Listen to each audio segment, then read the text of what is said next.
जी, तो आज के इस लेक्चर में हम हे से शुरू होने वाले जो अल्फाज हैं वो लिखेंगे। सबसे पहले लिखेंगे हुकूमत। ये है,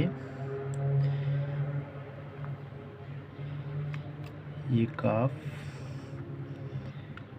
ये वाव,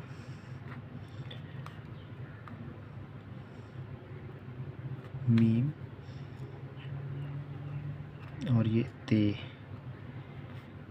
हुकूमत। इसके बाद लिखेंगे हम हाकिम।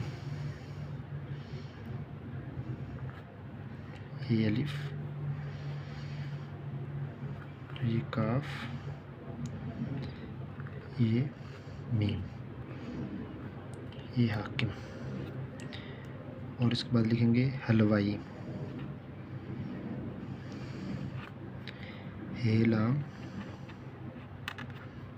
ये वाव और ये हमज़ा छोटी है,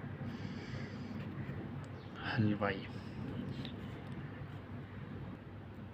और अब लिखेंगे हम हुक्मरान।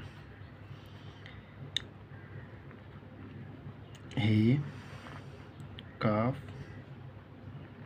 मीम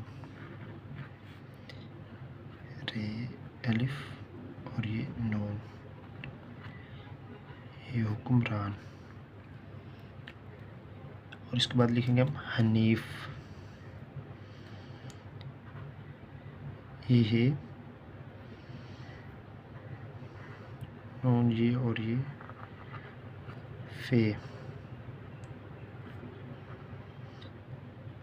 हनीफ अब्बासी।